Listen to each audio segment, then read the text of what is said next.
Estás escuchando Híbrida, un podcast hecho por la Manu Vidian. Espero les inspire, acompañe y encienda.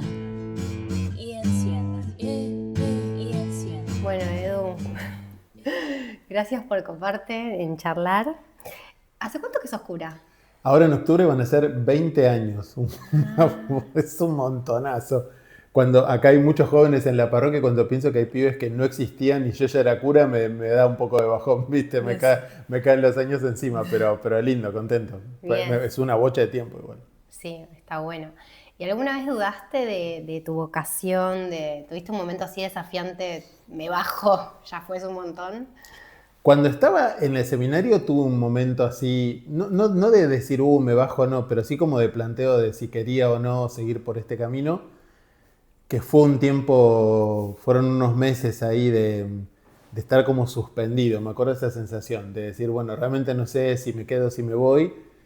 Después no, sí tuve crisis más, no de si quería ser cura o no, pero como de percepción de si tenía sentido lo que hacía, ¿viste? O sea, no, pero no del tema de si quiero ser cura, más de si era bueno lo que hacía o no, ¿viste? Fue como un momento largo, eso cuando vivía en Italia, prolongado de eso, de estar bastante perdido. Pero no puntualmente como de pensar, dejo de ser cura. Porque después hay muchos tipos de curas, ¿no? O sea, hay como una gran iglesia y después distintos tipos de iglesia, no sé, curas más de izquierda, curas más villeros, curas que son más tradicionales. ¿Cómo es eso? Después es como, ¿dónde te vas perfilando cada uno? A ver, está buena la pregunta. Yo creo que hay una parte que es más como con cualquier ser humano, que es el temperamento, el modo de pensar, la visión del mundo de cada uno, que más allá de que todos seamos curas, obviamente hay espacio para mucha diversidad. Eso por un lado. Y después está lo que es más puntualmente, podríamos decir, más vocacional o más contextual de cada sacerdote, que obviamente va a cambiar también, qué sé yo. Yo hoy estoy acá en una parroquia pegado a la capital, con un ritmo muy urbano. Siempre digo que esta es una parroquia porteña que se cayó de este lado de la General Paz, ¿no? Tiene como un ritmo muy acelerado que si lo comparo con curas amigos míos que están más en barrio y más para el norte, que no es que sea una cosa rural, porque tampoco, pero sí como que es otro tipo de ritmo y otro tipo de realidad. O cuando yo voy mucho al interior a misionar, y también es otro mundo. Y después tenés esto, hay tipos que se dedican más a cuestiones más académicas, hay curas como yo que tenemos una parroquia a cargo, hay otros que se dedican, que tienen dentro de eso, igual como somos pocos, todos hacemos un poco de todo, ¿no? Pero que vas a tener curas que se dedican más a los enfermos, más a lo educativo. Siempre está el servicio, pero cómo ese servicio se expresa va a ser muy diferente. Sí, y además, bueno, hace poco te escuché decir esto de como que lo espiritual es un poco político, como que también me imagino que hay distintas como ideologías dentro de, bueno, eso, no es lo mismo un cura que está en una villa asistiendo o en un barrio, a quizás alguien que está, no sé, bueno, acá, Vicente López. Sí, eso no es que necesariamente lo ideológico vaya de la mano con el lugar social en el que estás,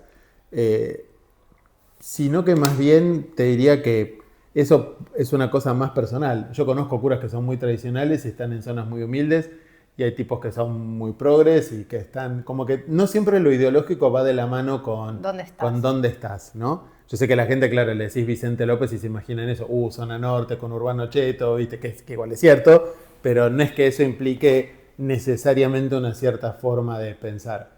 Bueno, vos me conocés igual, digamos, ¿no? Sabés cómo pienso de distintos temas, pero no es que necesariamente una cosa implique la otra. No, y además creo que vos tenés algo que si bien como estás en un lugar bastante privilegiado, no sé, Vicente López, re lindo todo. Sí, es un barrio re privilegiado, totalmente. También llega un montón de gente, como que el otro día que vine a misa, después de 20 años que no iba a misa, digo, ¿cuánta gente convoca a este tipo, no? Como que hay algo medio como que vas haciendo, no sé cómo se llama eso, ¿no? Como que vas trayendo gente que o ni en pedo venía a la iglesia, o como que vas teniendo excluidos, caídos del mapa de distintos lugares, y eso es algo más tuyo, digamos. Yo creo, a ver, igual justo el día que vos viniste era domingo de Pascua, que siempre vino mucha gente. Y acá viene, es una comunidad que todo lo que es lo celebrativo, la misa y eso, viste que es un templo grande, viene un montón de gente igual, hay muchos jóvenes, pero no es que vengan por mí. Sí creo que hay Sí. alguna gente, no, en serio le digo, sí creo que hay alguna gente que por ahí, que sí, que nos encontramos en redes, que los he conocido, que por ahí ese otro costado de lo que yo hago, que es sobre todo en Instagram y un poco en el podcast y un poco en un taller que tengo también, eh, que por ahí es como una especie, ¿cómo se podría decir? Como un puente que se tiende, que por ahí hay gente que no va a pasar por la parroquia, pero ven algo y se les despierta por lo menos un bichito de curiosidad. Sí, incluso conozco amigas que no son religiosas y que de repente con tu trabajo se les despertó la curiosidad o las ganas de... Y eso ya es un montón, es como un laburo que vos haces, digamos, porque se acercan, porque empatizan, o dicen, che, este tipo me parece interesante cómo piensa. Sos medio rockstar para mí. un rockstar de 47 años y problemas cardíacos, pero bueno, ponele, ¿viste? Pero bueno, hay algo como de, bueno, yo voy porque está él, si no... Pero bueno, después a partir de eso probablemente van conectando con otros lados, pero hace poco me encontré con amigas que hasta son judías que me dicen, no, yo fui a misa porque él me cae bien y digo, bueno, hay un lugar en donde creo que es como el don de cada uno, ¿no? Como hacer esos puentes que quizás otros no llegan.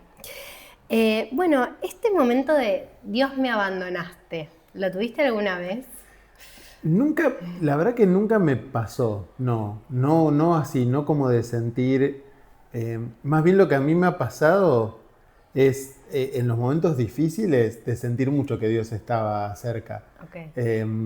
Sí, te diría que a mí a veces me ha pasado de en algunos momentos estar yo más desconectado, pero nunca lo sentí como una cosa de Dios me dejó, no encuentro respuesta, es como que... He tenido igual momentos de pelea. Para mí, yo le digo siempre, no hay momentos de... Ay, no te zarpes, guacha. Es de brava, mi gata, juega Sí, fuerte, sí, ¿viste? Sí. Sí me ha pasado de que la fe tiene una dimensión siempre de conflicto, pero como que siempre entendí que eso era parte, que había momentos que, me acuerdo cuando terminaba mi primer año de seminario, que es donde nos formamos para ser curas, que me acuerdo de un momento de oración fuerte, muy tipo como agarrar trompadas con Dios, ¿no? Como, bueno, a ver, explícame... ¿Qué onda esto, no? Que siento que mi vida se va para cualquier lado.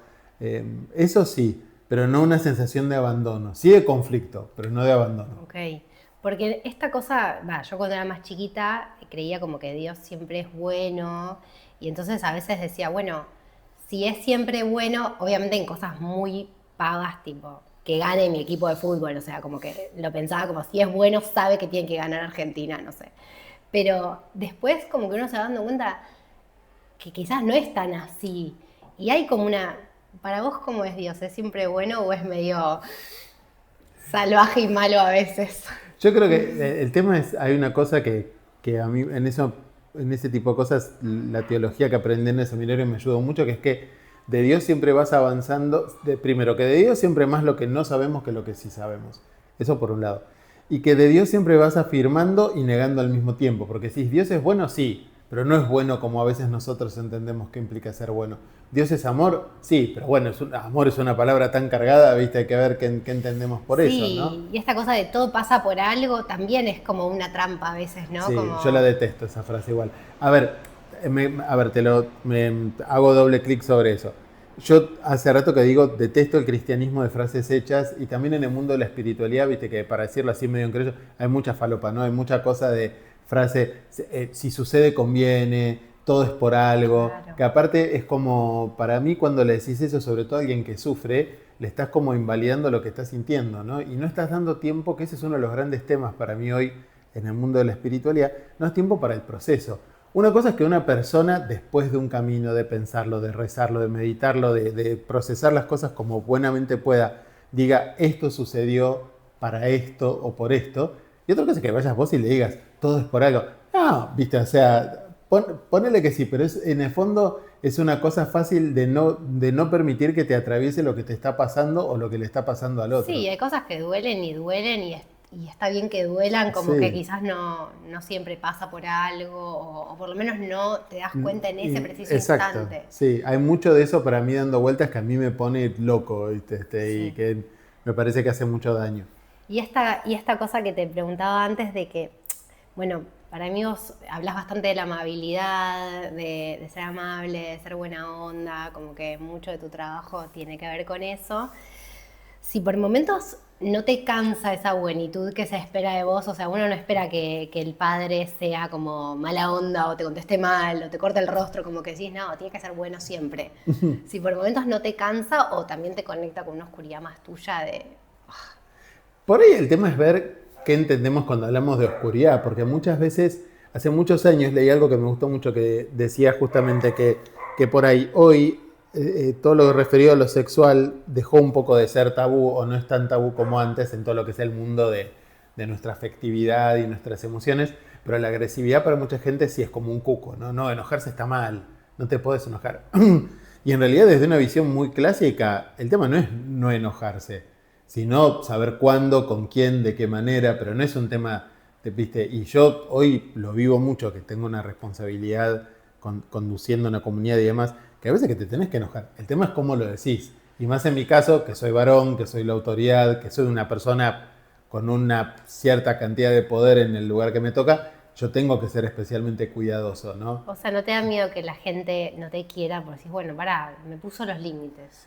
Y trato de que no. A ver, te diría, yo soy una persona que más bien, viste que hay gente que tiene como piel de rinoceronte y que los conflictos no les hacen mella. Yo lo que digo es, con el paso de los años, no siempre, porque no es que siempre me sale, pero fui aprendiendo a entrar en conflicto. Me cuesta más de una vez, pero sé también que es una parte de la vida. Bien.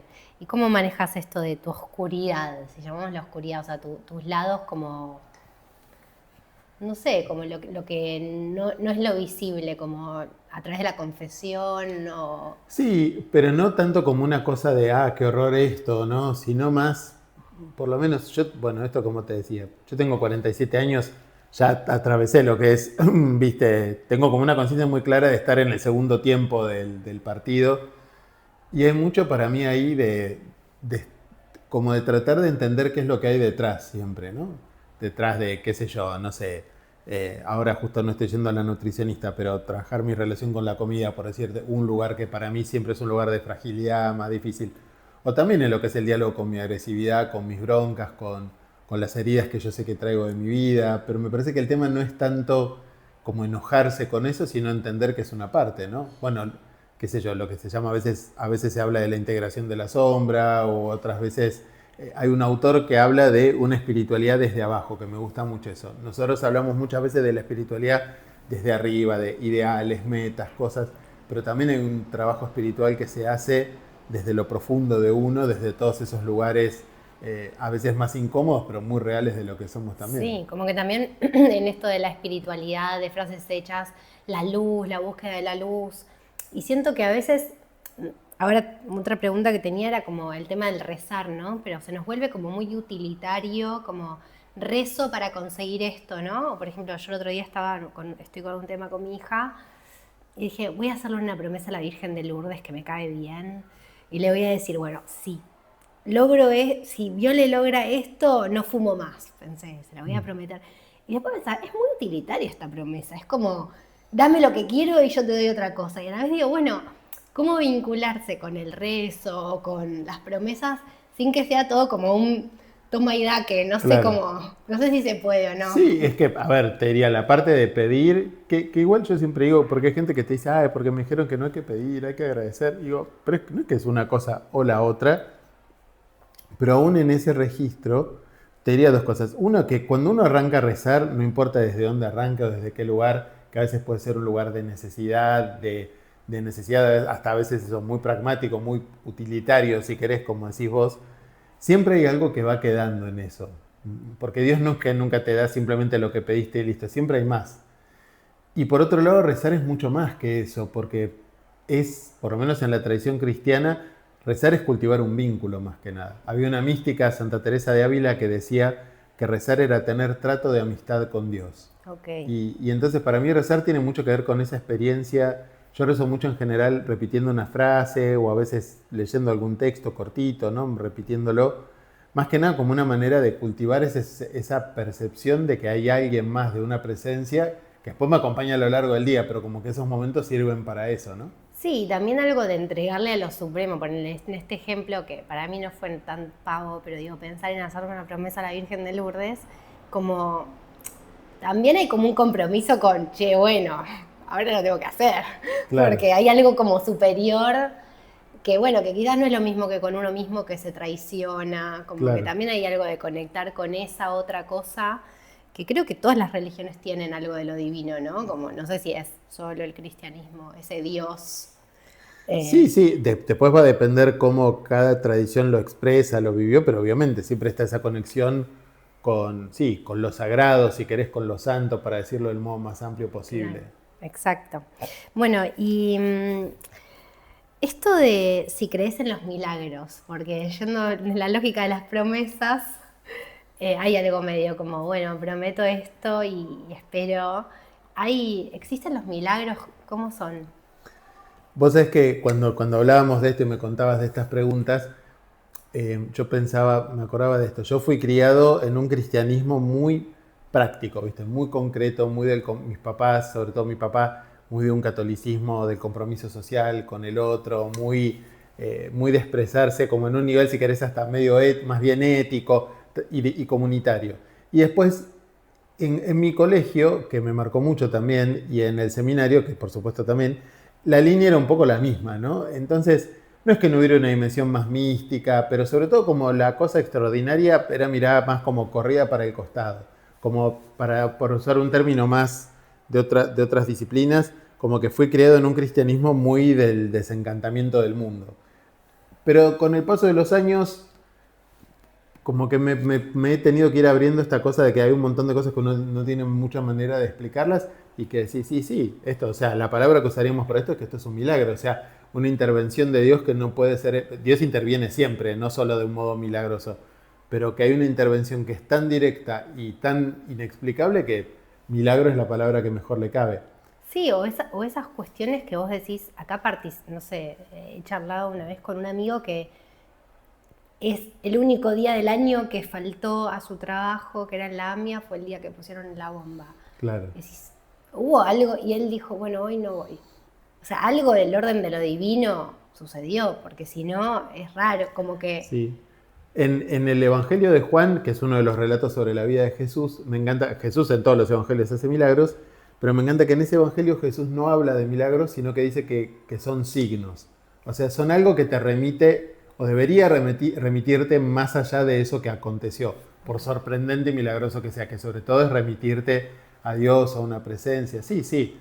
A ver, y en el fondo siempre está en cómo uno lo interpreta. Hay gente que ven cosas muy chiquititas, esa presencia milagrosa, si querés, de Dios, pero de golpe sí, pasan cosas que decís, esto no tengo manera De no hay manera de explicarlo explicarlo, sí. con la cabeza racional de este Claro. plano, digamos. Bueno, y en esta cuestión como de lo milagroso, también el lado B sería como el diablo, por ejemplo, ¿no? Como lo oscuro, lo Sí, feo. sí. Bueno, por suerte lo tenemos a San Miguel, pero tenemos un diablo ahí también, ¿viste? ¿Existe el...? ¿Cómo? ¿Hay un diablo? Claro, Ah, San él Miguel siempre está representado venciendo al diablo, por eso está ahí, ves, pisándolo, literal, ¿no? Claro, ¿cómo es la historia del diablo? O sea, era un ángel que era muy poderoso, muy hermoso y quiso ser Dios. En la tradición cristiana se habla de que hay entidades espirituales que fueron buenas, pero que optaron por no servir a Dios y que no es solo una, son muchas. Hay una que es como la cabeza a la que mucha gente le dice el diablo propiamente hablando, pero son muchas y que digamos que son entidades que buscan el mal del ser humano y de la humanidad de distintas maneras. Ahora, obviamente no es que son un tipito con cuernos, ¿viste? Más allá que ahí esté representado así, sino que es más esta dimensión misteriosa, pero por lo menos para mí real. Yo también he visto como situaciones que decís, y esto no tengo otra manera de explicarlo, ¿no? Exacto. De hecho, yo una vez te conté, pero conocí a una chica que le habían hecho un trabajo. Decís, yo hasta ese momento nunca creí que podían hacerte un trabajo. Siempre, no, no existe. bueno, se metió en cosas muy pesadas, muy horribles, de sectas muy horribles, y terminó con un trabajo que un cura tuvo que Exorcizarla. exorcizar. Y ella me contaba y decís, no puedes, o sea, y después de intentar sanar de cualquier manera, cayó en un cura y en un rabino, como que hizo exorcismo como Sí, porque el judío cristiano. exorcismo la gente no lo sabe, pero no es, o sea, los más conocidos son los católicos, digamos, pero en realidad el tema de que haya, primero, el tema de que haya presencias malignas, medio que está en casi todas las religiones, si no en todas, y casi siempre hay como ritos exorcísticos, como ritos de Pero es liberación un cura también. que hace el exorcismo. El exorcismo en la Iglesia Católica es un ministerio, es un servicio que cada obispo, en principio cada obispo es por definición el exorcista de su zona, pero como en general tiene mucho laburo, suelen designar para ese servicio, deberían al menos en cada diócesis designar a un cura que se dedique a eso. Entre otras cosas, pero tiene que, sí, es ley de la Iglesia además, o sea, no es que es una cosa, la gente se lo imagina como algo secreto, todo, pero en realidad se Es un sabe, servicio que digamos. podés dar, digamos. Sí, te nombra el obispo. Tenés O como en un todo poder. caso, el obispo, el cura, podría pasar que por X motivo alguna persona que conoce necesita un exorcismo, le tiene que pedir autorización al obispo para realizarlo. Y es como en las pelis. No, no. Lo que te cuentan, viste, lo que yo sé es que hay a veces cosas extraordinarias, eso, hay algo de eso, pero no es esa cosa exagerada de gente trepando por las paredes y ese tipo de cosas. No, no, pero bueno, Pero aparecen sí que cosas. pasan cosas raras, sí, sí, pasan Lo cosas mismo raras. que, bueno, en el otro lado, en los milagros, o como yo requiero ir a ver al Padre Ignacio, a los curas que hacen milagros, A los sanadores. a los sanadores, como que decís, bueno, me va a curar. Pero bueno, es como hay algo del orden de lo mágico, ¿no? Que pasa que a la vez, mágico quiero decir, no se puede explicar con la cabeza racional Claro, sí, que sí. ahora estamos hablando. Bueno, sí que el diablo es alguien que está por ahí, Sí, entendemos, igual no hay que tenerle miedo ni hay que obsesionarse con esas cosas. Lo mismo, mira, una vuelta, por decirte, charlando con alguien que no somos, o sea, exacto del mismo palo, pero me acuerdo cuando una vuelta estábamos en una juntada y había una persona que se dedicaba a todo el tema de limpiezas energéticas y demás.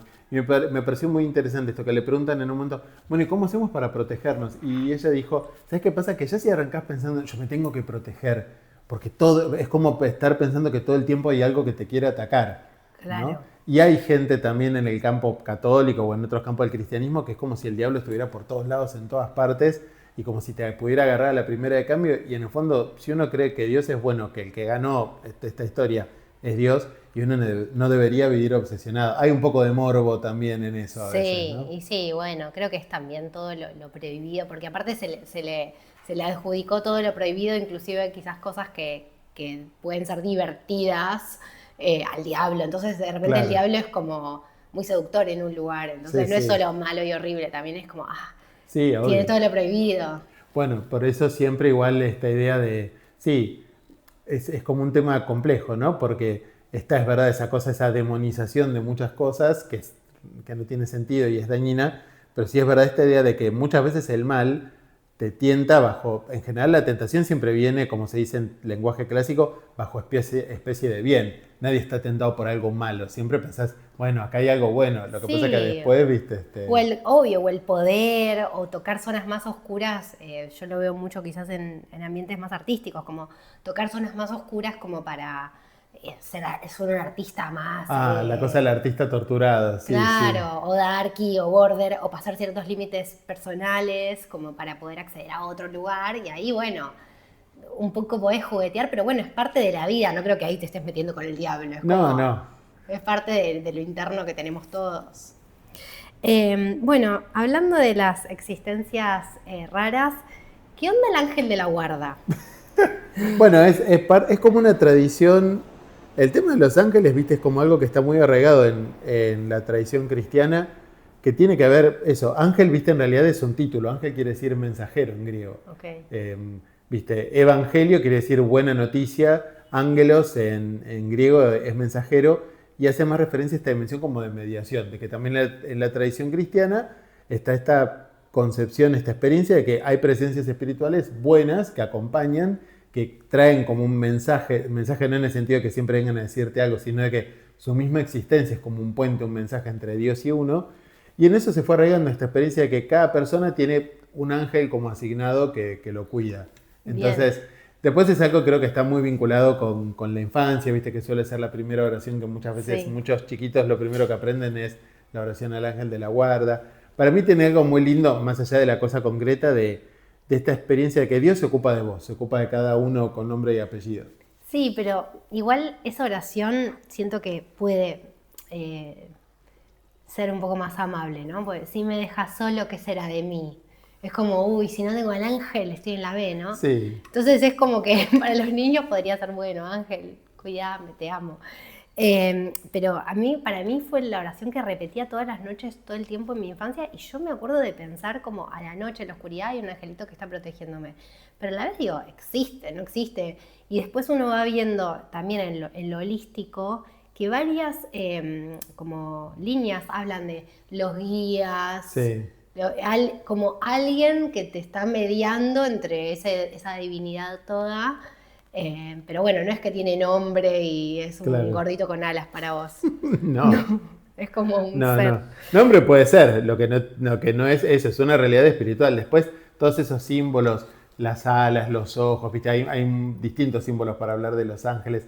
El fuego a veces también, en algunos casos, porque tiene que ver con eso, con lo divino, con una cierta cosa de poder también a veces, pero eso es como secundario, digamos, ¿no? Y que pueden ser personas también, por ejemplo, tu abuela que no está en este plano, puede ser tu angelito de la guarda. Son dos cosas diferentes. En la tradición cristiana, para nosotros cualquier persona que ya está con Dios es un santo o una santa. Y nosotros siempre hablamos de la intercesión de los santos. Entonces, más de una vez, más allá de los santos canonizados, o sea, los que la iglesia públicamente declaró que son santos, son los que mucha gente conoce más. Pero después, yo creo que mucha gente, viste, tiene esa intuición de que gente que quiso mucho, que ya murieron y que de alguna manera los acompañan también. Claro, o sea, ser santo es como que puede ser santo cualquier persona, ¿no? Sí, obvio.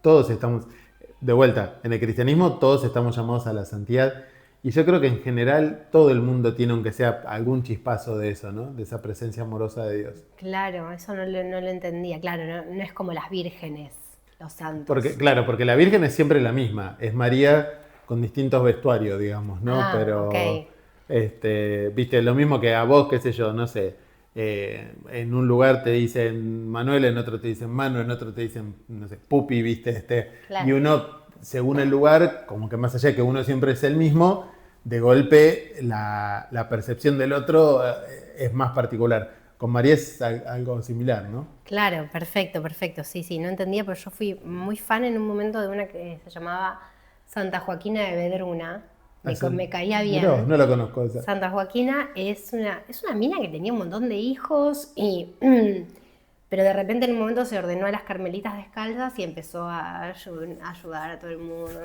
y su vocación con Dios no la habían dejado ser monja y bla.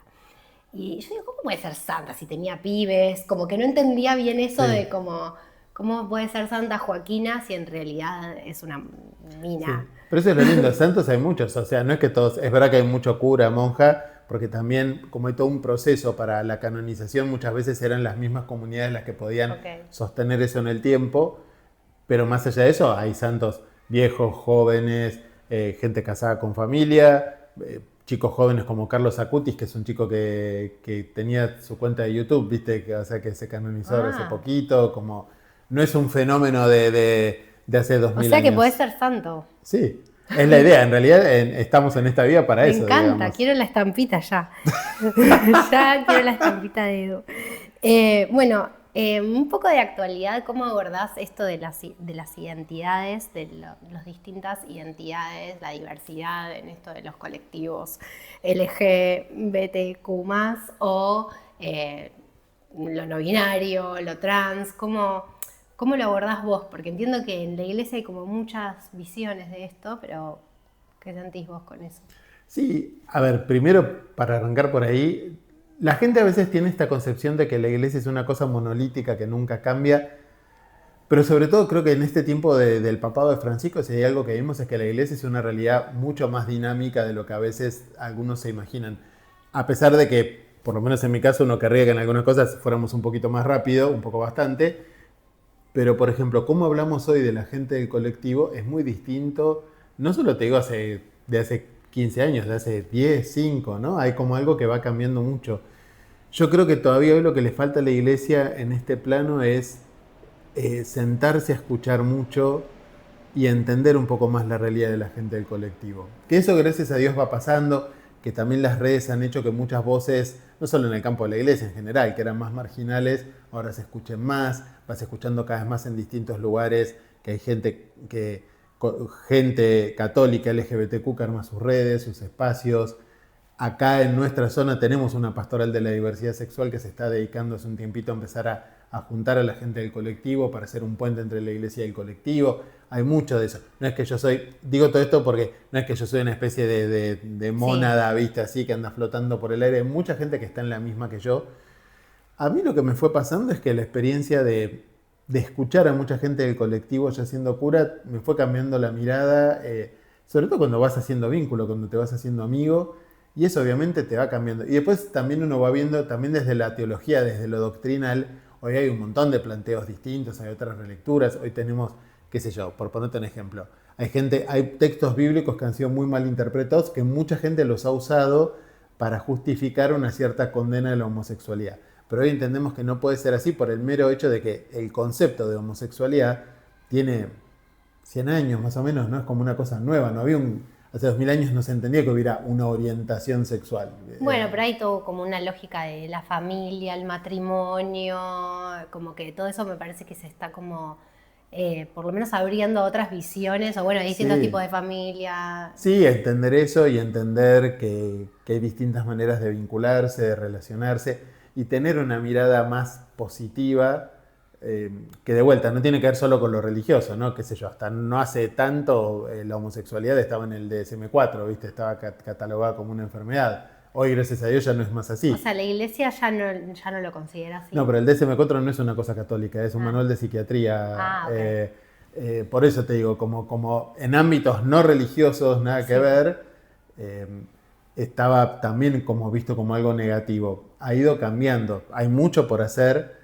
Por eso yo creo que ahí el camino pasa mucho por sentarse y escuchar y conversar, y cuando eso ocurre, inevitablemente te va cambiando el modo de pensar. Claro, sí. La otra vuelta hablábamos ahí con Lu Gaitán, que yo soy muy fanática de Pablo Ramos, no sé si lo tenés al escritor.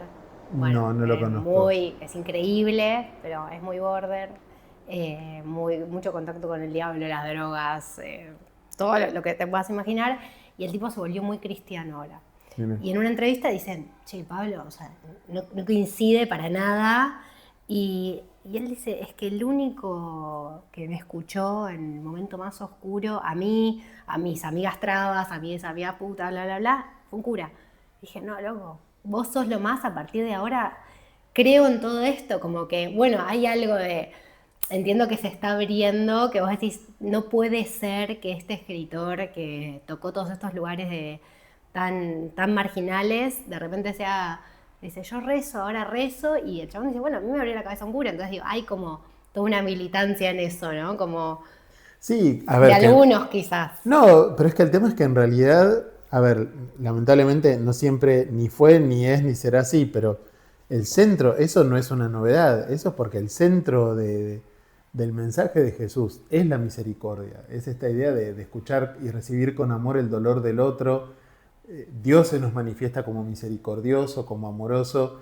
Después es cierto que lamentablemente por un montón de motivos la iglesia no siempre ha sabido interpretar eso bien. Una de mis profesoras en Roma decía que el cristianismo es como una partitura, lindísima, pero depende mucho de quién la interprete. Claro. ¿No? Para mí pasa mucho por ahí.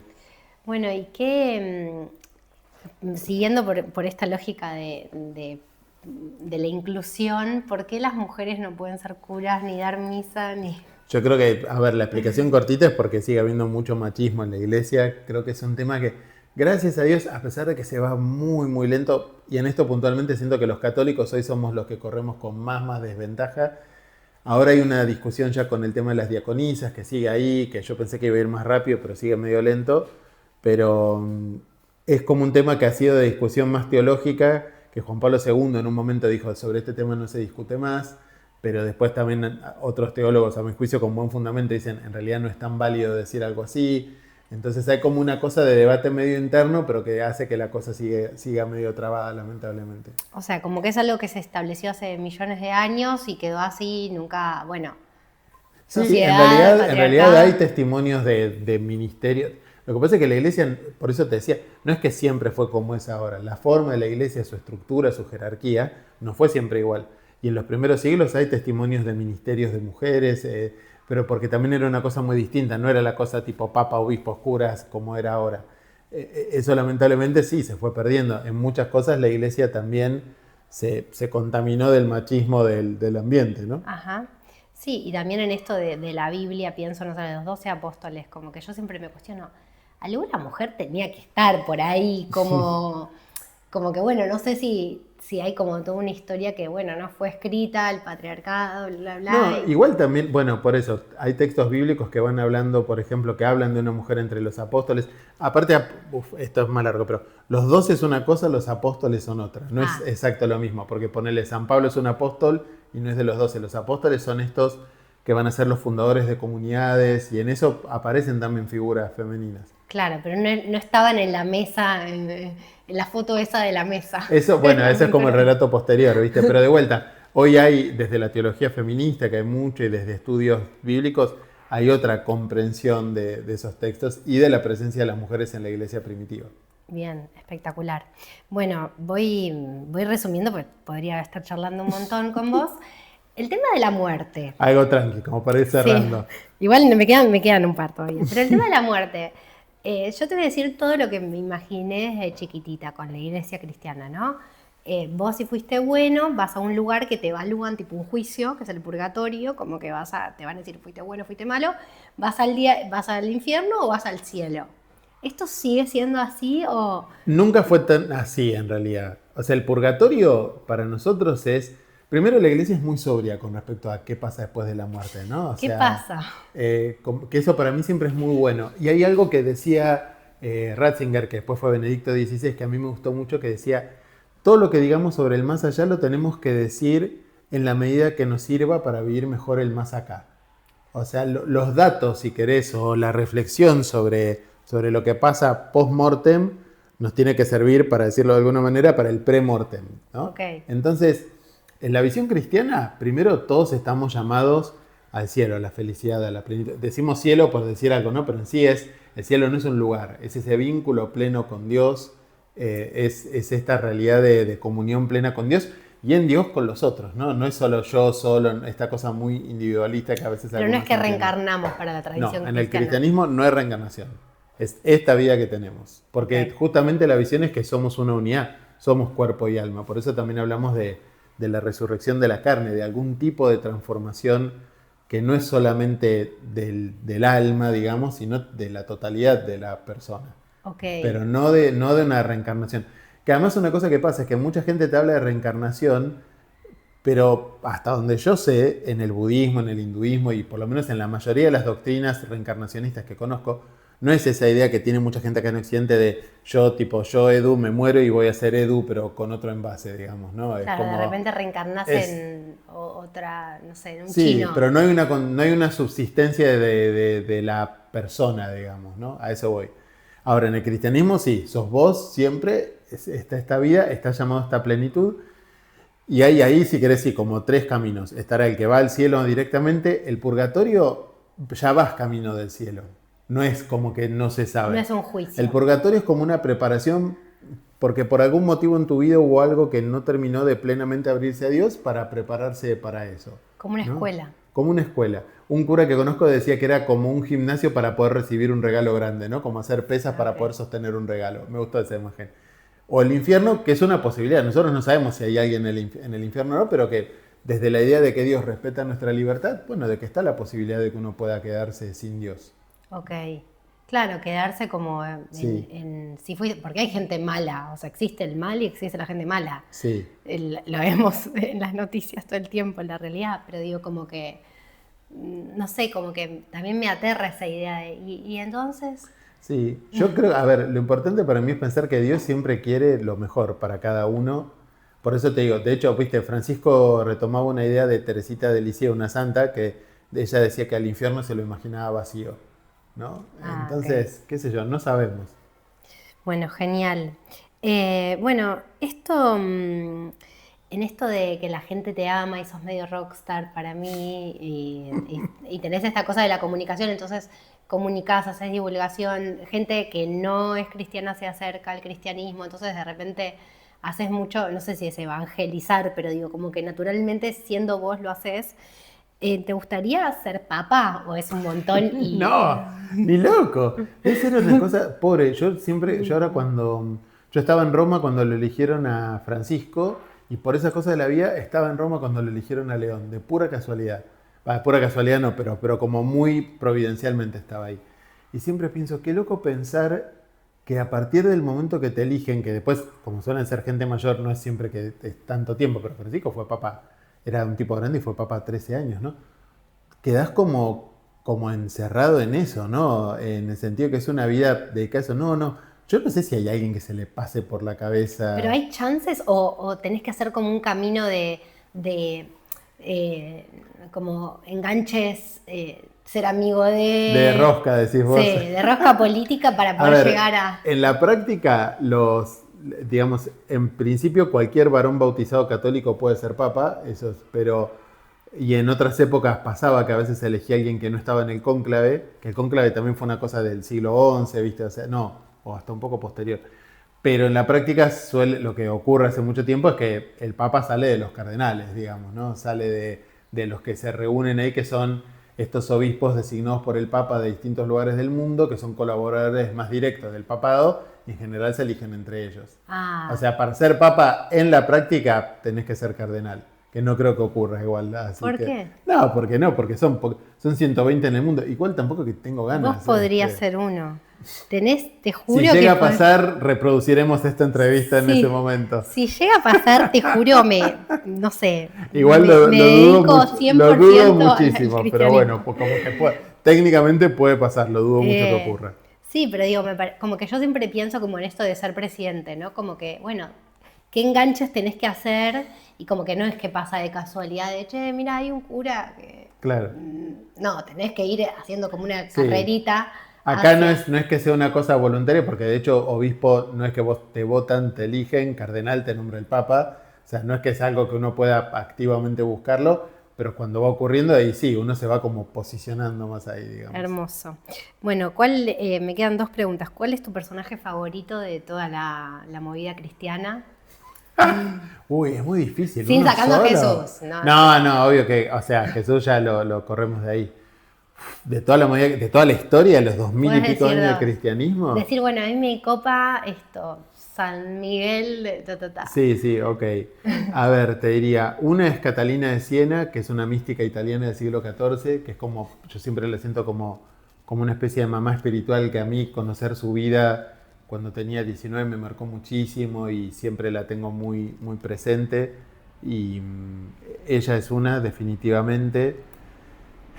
Y después, claro, es que lo difícil es elegir, no porque no tenga, sino porque son demasiados.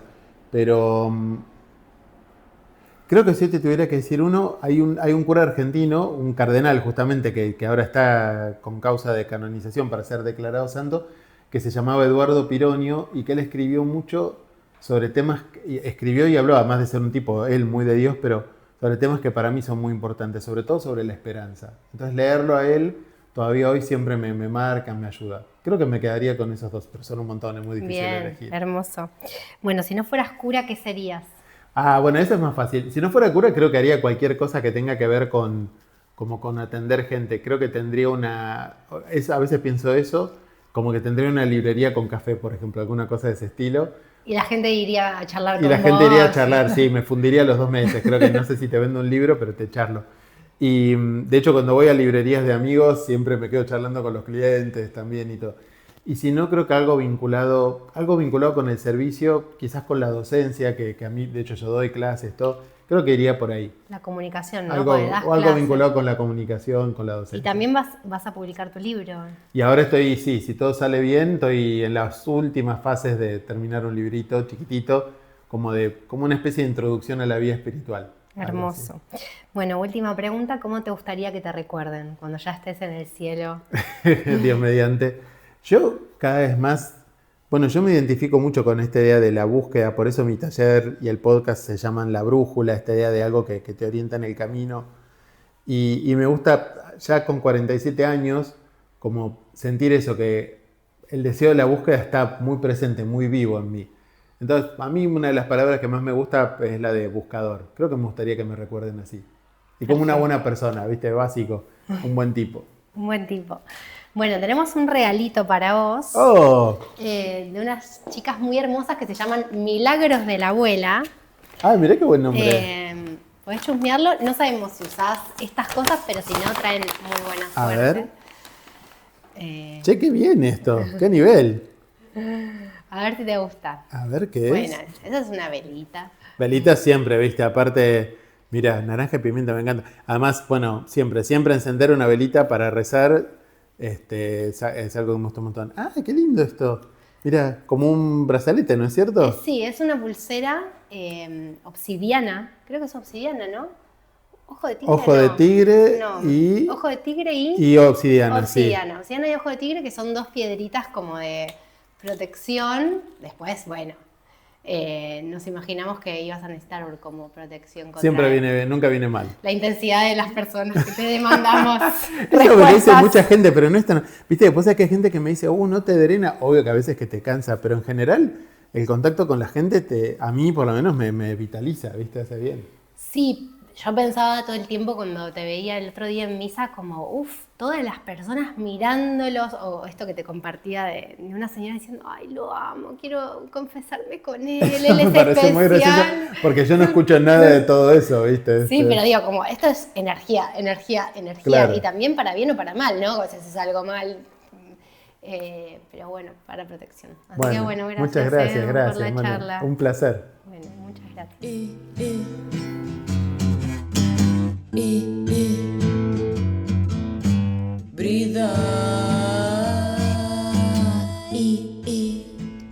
Este fue un podcast de la Manu Vidian. En Instagram la podés encontrar como @lamanuvidian. Y si te gustó el podcast, toca la campanita y dale seguir, así te enterás de nuevos episodios. Dale, copate.